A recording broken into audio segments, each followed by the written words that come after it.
Hi everybody, and welcome to Survival Dads. So in this video I want to do a video on my fire kit. So everyone knows that when you're cold, you're wet, you're hungry, the last thing you want to do is struggle to start a fire. So I put this kit together. It's pretty comprehensive. It's a bit bigger than it really needs to be, but sometimes I like a challenge, sometimes I just want to get a fire going. So this is just my generic camp kit that I can throw in my bag, and if it's a nice day and I've got some time to start a fire, I can do it the traditional method, or I can kind of just get a fire going. So there you go. Yeah, so that's that. That's the kit. Quickly on the outside, it's a Bully UK field equipment pouch. I don't even know where I got this from. Nice colour, quite like a drab natural colour. Works quite well with my Rush 72 if I've got it on the outside. It is Marley compatible, but I generally don't like things on the outside of my pack. I generally put them on the inside. But yeah, enough of that. I'll show you what I've actually got in there and why I have it in there. Okay, nice big wide openings when my hands are freezing cold and wet and I struggle to do small things. Open it up. So we have a nice assortment of products here. I think I'll start on this side. So I have a lovely big ferro rod here, nice and chunky. Had a bit of use, but this thing will probably outlast me. Yeah, so when I want a traditional method, I can use a nice chunky ferro rod with a spine of my knife or a striker. Have a 1 Tigris waterproof capsule. So everything else gets soaked. I've got something that will actually start a fire. Well, actually that gets waterproof as well. But again, if you want it easy. So in here I have a match striker. I have cotton wool. And if you can see in there, I actually have to spin it round. Also have a whole bunch of waterproof, stormproof matches. So even if my whole bag is immersed in water and I want to get a fire going, I can simply use these nice dry matches. Which is pretty nice. Really nice little container. It's quite light for what it is, strong and waterproof, so that's pretty nice. Okay, so there's that. Stay there. Also have a lighter. I may actually switch this one out for a bright coloured one, so in case I drop it I can find it. Yep.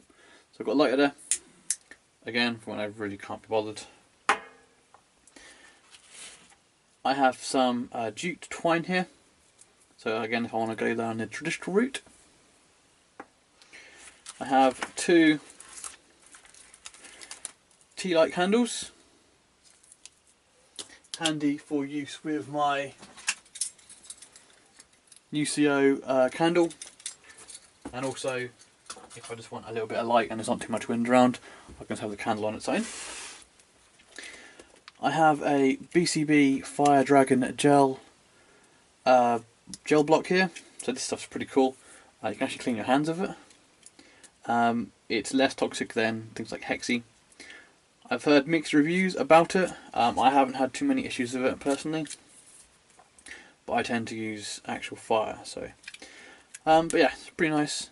In an emergency, it'll definitely get a fire going or boil water for you.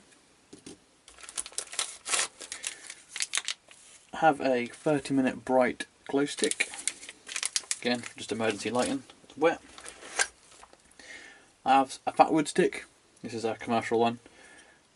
Really cool. Again, if I'm trying to go down the traditional route.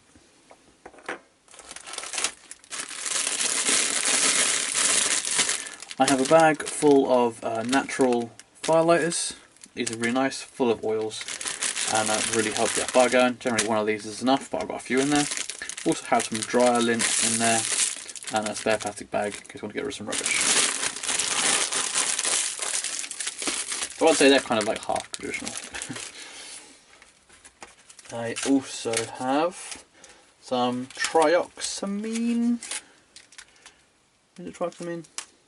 I don't know. They're basically the US version of Hexy.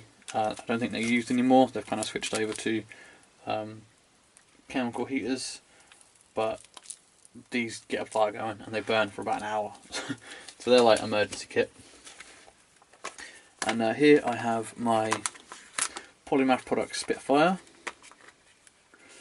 So in here we have impregnated wood, striker, a ferro rod, some impregnated jute twine there, pocket bellows, and a striker as well, and the pencil sharpener, so I can make some cool shavings. And I've secured that with a Ranger bander so it doesn't come apart. So that's pretty much it. So as you can see, I've kind of gone down the somewhat traditional primitive route, and also I have the backup emergency kind of kit, and I have just the lazy kit as well. So I think this is the kind of the way to go, especially with me. I'm either going camping with perhaps my girlfriend or my kids, so I don't really spend ages trying to get a fire going when they're hungry, so I can get that sorted. But also, if it's a nice day and I want to teach my kids some basic fire lighting, I can get the ferro rod out. They love doing that. So yeah, I think this covers most bases. I'd love to know what's in your fire kits, so if you fancy doing a video response, I'd love to see what you've got. So thanks for watching, stay safe, stay warm, and I'll see you soon.